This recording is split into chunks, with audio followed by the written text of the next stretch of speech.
लेकर आना चाहिए। जो गलत हुआ है, ऐसा नहीं है कि उसका कोई समर्थन कर सकता है करके, लेकिन जिस तरह से इस मुद्दे को लेकर जात और धर्म के बीच में आज उत्तर प्रदेश बिहार के अंदर जिस तरह से दो समाजों के बीच में एक ऐसा समाज कूद पड़ा है जो कह रहा है कि नहीं, ये जो हुआ है ये लड़के इसके लिए दोषी ही नहीं ये है। मतलब ये कहीं विचित्र तरह का एक ये हो रहा है कि आप देख रहे होंगे कि सुशांत सिंह का जब मैटर आया तो ये सुसाइड नहीं है, ये इसने आत्महत्या नहीं की है, ये हत्या है करके पूरा 2 महीना जब है तो हम अहम मुद्दों के ऊपर चर्चा करना चाहिए था तो सिर्फ यही मुद्दे के ऊपर आखिर में सबको है तो ये स्टैंड लेना पड़ा जब एम्स के डॉक्टर्स ने तो इसका निर्णय लिया कि ये आत्महत्या थी करके। अब इस हद तक चले जाना है कि नहीं ये बलात्कार था ही नहीं, तो सवाल ये पैदा होता है कि उत्तर प्रदेश की पुलिस इतनी कब से रहमदिल हो गई है कि एक बच्ची का रातों रात उसके परिवार को छोड़कर अंतिम संस्कार कर देना। तो ये कहीं ना कहीं मतलब जनता इतनी भी बेवकूफ़ नहीं है जितना भारतीय जनता पार्टी या उत्तर प्रदेश की सरकार समझ रही है कि हम ये कर देंगे और बाद में उसको डिफेंड करेंगे। देखिए, जब बिहार का मैटर हुआ था, सुशांत सिंह का मैटर हुआ था, तो आपको याद होगा कि एक बिहार का डीजीपी था तो बहुत बड़ी जो महाराष्ट्र के सरकार के विरोध में बातें कर रहा था, महाराष्ट्र की पुलिस के, मुंबई की पुलिस के बारे में बात कर रहा था। अब वो जनता दल यूनाइटेड भी ज्वाइन करने वाले हैं, इलेक्शन लड़ने वाले हैं, तो ये सब चीज़ें जो है इतनी जनता भी बेवकूफ़ नहीं है। हम जिस मुद्दे के लिए आज यहाँ पर आए हैं, बेसिकली आपने देखा होगा कि मार्च से जब से लॉकडाउन लगा है, मार्च से लेकर अभी तक कितने ऐसे संगठन हैं, राजनीतिक पार्टियां हैं, इंडिविजुअल्स हैं जिन्होंने सरकार को निवेदन दिया कि इस पीरियड के अंदर जो पूरी तरह से कारोबार बंद थे, लोग घरों के अंदर बैठे हुए थे, मजबूर थे, कुछ कर नहीं सक रहे थे, और उसके बाद जो लाइट का बिल इन लोगों का आया है सभी लोगों का, तो वो ऐसे चौंकाने वाले आंकड़े हैं। अब जब धंधे कारोबार पूरी तरह से बंद थे, कुछ चल नहीं रहा था, और अगर सरकार ये अड़ के बैठी हुई है कि नहीं अब आपको सब पूरा बिल देना पड़ेगा, हमने अपने तौर के ऊपर, आपको याद होगा कि गफ्फार खादरी साहब जो हमें महाराष्ट्र के कार्याध्यक्ष हैं, उन्होंने हमने सब ने मिलकर तो 2 निवेदन दिए, एक जुलाई के महीने में दिया था और एक अगस्त के महीने के अंदर हमने ये दिया था कि इसके अंदर कहीं ना कहीं रियायत दी जाए ताकि लोग है तो इसको भर सके। ऐसा नहीं है, कोई नहीं बोल रहा है कि हम नहीं भरेंगे करके उसमें, लेकिन अब सरकार वो समय लेकर आ गई है कि जहाँ पर कुछ फैसला लेना पड़ेगा। इसलिए हमने अब ये फैसला लिया है कि सरकार की तरफ से क्योंकि कोई फैसला नहीं आ रहा है, हम महाराष्ट्र की जनता से यही अनुरोध करना चाहेंगे कि आपका जितना भी बिल आया है उसका महज 50% आपने बिल भरना है, 50% के ऊपर आपने भरना नहीं है। और हम महाराष्ट्र की सरकार को 1 महीने का समय दे रहे हैं। आज 6 अक्टूबर है, 6 नवंबर तक महाराष्ट्र सरकार ने इसके ऊपर कुछ ना कुछ फैसला करना चाहिए। हम 50% भरेंगे, जिसका भी 10,000 आया है 5,000 भरो, 20,000 आया है 10,000 भरो, तो बाकी का जितना भी 50% का है उसके ताल्लुक से सरकार ने 1 महीने के अंदर कोई निर्णय लेना।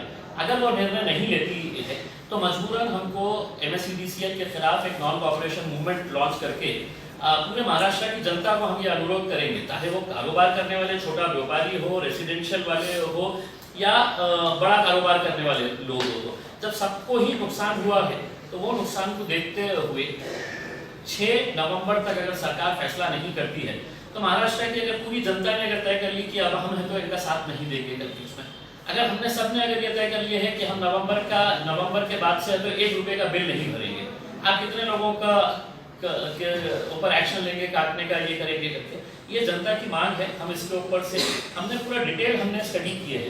देखिए, आपको ये बताना बहुत ज़रूरी है कि सरकार अगर चाहे तो क्या नहीं कर सकती है। सरकार अगर चाहे तो बहुत कुछ माफ़ कर सकती है, सरकार ने किया भी है बहुत सारे इसके ऊपर माफ़। हम ये चाह रहे हैं कि इसके ताल्लुक से भी एक उदाहरण के तौर के ऊपर मैं लोकसभा के अंदर एक इंडस्ट्री के ताल्लुक से जब मैं भाषण दे रहा था, देखिए पिछले जब से मोदी सरकार आई है इन्होंने किन किन लोगों के कर्जे माफ़ किए हैं और किन किन लोगों को पैसा लेकर ये बोला है कि तुम उड़ जाओ यहाँ से।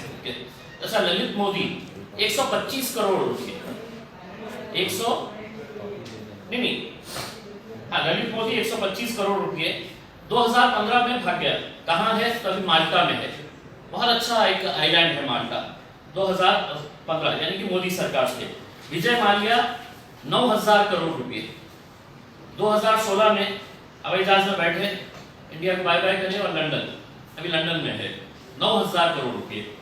जतिन मेहता 7,000 करोड़ रुपए 2016 में हवाई जहाज में बैठे और कैरिबियन आइलैंड, बहुत ही खूबसूरत जो आइलैंड है वहां पे चले गए। ये आपको और मेरा पैसा लेके उड़े गए थे उसको। मेहुल चोकसी 14,357 करोड़ रुपीस, 14,357 करोड़ रुपए 2018 मोदी सरकार।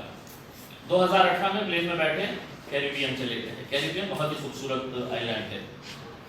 नीरव मोदी 22,000 करोड़ रुपए 2018 बैठे, अभी लंदन में है। तो ऐसे अगर कुल मिलाकर अगर देखें कि अभी बैंक ऑफ महाराष्ट्र के जो बैंक एम्प्लॉयज एसोसिएशन के जो सेक्रेटरी है ऑल इंडिया के, देवीदास दुर्गापुरकर साहब, उन्होंने हमको कुछ आंकड़े दिए थे कि कितने लाख करोड़ रुपया गवर्नमेंट ने ऐसे ही उनके करीब के जितने भी लोग हैं उन लोगों को माफ किए हैं, या उन लोगों को कर्जा दिए हैं। ये दोबारा कर्जा, जैसा अडानी ग्रुप के ऊपर आपको कितना दिया है लोन पता है आपको? मतलब इसमें से हम कितने भी अगर बैठ के अगर वो आंकड़े को अगर लिखना चाहे तो 1.37 लाख करोड़। अब उसको लिखते कैसा है, मैं खुद कंफ्यूज हो गया था कि इसको लिखूं कैसा करके। 1.37 लाख करोड़ रुपए ये सिर्फ अडानी ग्रुप को दिया। अब इतने सारे लोग ये पैसा लेकर उड़ गए हैं। हम क्या कह रहे हैं कि जो छोटा आदमी जो घर में रहा है, जो मजदूरी करने के लिए जाता था, जिसका लाइट का बिल 100 यूनिट के नीचे आता था, लेकिन सिर्फ अगर आंकड़े की अगर हम बात करते हैं तो औरंगाबाद सिर्फ अगर हम जिले का अगर एक रेवेन्यू अगर निकाले हैं कि लाइट का बिल से कितना जनरेट होता है पैसा एमएससीडीसीएल को, तो एक रफ अनुमान ये है कि 300 करोड़ से 400 करोड़ औरंगाबाद जिले का, 300 करोड़ से 400 करोड़ रुपए के बीच में औरंगाबाद जिले का। और पूरे मराठवाड़ा का कितना बिल जनरेट होता है, एमएससीडीसीएल को कितना पैसा मिलता है, तो वो 600 करोड़ से 700 करोड़ रुपए। अब आप सोचिएगा कि सिर्फ औरंगाबाद जिले का, जिस जिले का नेतृत्व मैं करता हूँ, वहां से अगर 400 करोड़ और पूरे मराठवाड़ा से अगर 700 करोड़, तो उसका रीजन ये है कि हमारे पास इंडस्ट्रीज है, बड़ा शहर है, कारोबार ज्यादा है।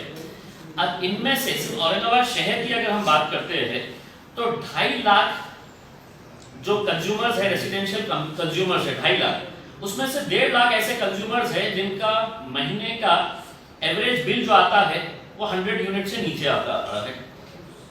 यानी कि सरकार अगर इसके ऊपर फैसला करती है कि हम या तो यूनिट वाइज आप कम करें कि हम आपका तो हर महीने का 150 यूनिट 200 यूनिट हम आपका हर महीने का जितना भी बिल आया है उतना करें, या नहीं तो सरसकट मार्च से लेकर अभी तक जितना बिल आया है उसका 50% हम भरेंगे।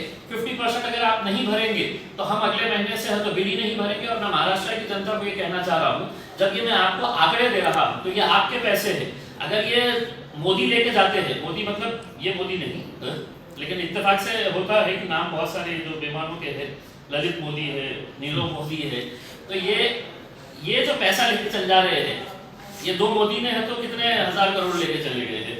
फिर ये विजय माल्या, जतिन मेहता, मेहुल चोकसी, तो ये जो पैसा लेकर जा रहे हैं इनके ऊपर कोई कार्रवाई नहीं हो रही है। ये हवाई जहाज में बैठ रहे हैं, टाटा बाय बाय करके निकल जा रहे हैं।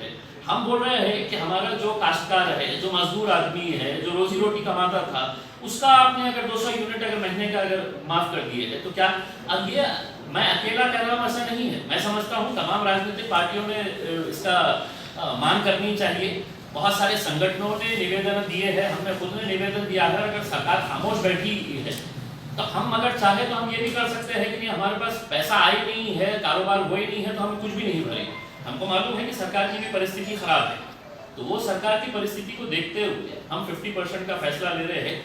अगर सरकार चाहती है कि अगले महीने से इस बिल के अंदर कुछ रियायत मिलेगी जो हम मांग कर रहे हैं, तो ही आगे का बिल भरा जाएगा। वरना 6 नवंबर के बाद से हम जनता से अपील करेंगे कि किसी ने भी 1 रुपया पैसा भरना नहीं। पूरे महाराष्ट्र के अंदर अगर जनता कर लेती है तो ये मजबूरन, और ये हर एक के लिए, ऐसा नहीं है कि इसका फायदा कुछ लोगों को होगा करके, आज हर कोई इसकी वजह से परेशान है। मोदी साहब ने तो बोल दिए थे कि साहब नौकरियों पे से निकालो मत, उनकी सैलरी काटो मत, लेकिन हकीकत आप खुद जानते हैं कि कितने सारे लोगों को बेरोजगार किया गया है, कितने सारे लोगों की सैलरीज काट दी गई है। भाई जिसकी सैलरी 10,000 रुपये थी, आज उसको अगर 6,000 रुपये मिल रहे हैं, 7,000 रुपये मिल रहे हैं, तो वो कहाँ से ये सब चीजें करेगा। उसका एक फिक्स लाइफस्टाइल हुआ करती थी कि मेरा लाइफ का बिल इतना आने वाला है, मैं इतना ये करूँगा। तो ये सब चीज़ों को देखते हुए हमारी सरकार से यही अनुरोध है कि सरकार इसके ऊपर जल्द से जल्द फैसला करे। और दूसरा ये है कि जितने भी महाराष्ट्र के अंदर धार्मिक स्थल है, चाहे वो मंदिर हो, मस्जिद हो, गुरुद्वारा हो, गिरजाघर हो, जैन लोगों की मंदिर हो या हमारा बुद्ध विहार हो, ये सबके 100% बिल माफ होने चाहिए। मतलब इसके अंदर कोई ये नहीं है आपने तो पूरे ये बंद करके रख डाले थे, आपने पूरे धार्मिक स्थल बंद करके रख डाले थे, आज भी बंद करके रखे हुए हैं। इनका शून्य बिल होना चाहिए, इनके ऊपर कोई भी 1 रुपये का बिल इनको देना नहीं चाहिए। धार्मिक स्थल जितने भी है पूरे महाराष्ट्र के अंदर, उसको आपने जीरो बिलिंग करके करना चाहिए। वैसे भी आपको रेवेन्यू कहाँ से मिला है? धार्मिक स्थल तो आपने भी बंद कर दिए थे, अभी तक बंद ही है। आपने शराब की दुकान, तो पैसे भी आपका रेवेन्यू जो आया हुआ है तो उसको कंपनसेट कर दीजिएगा।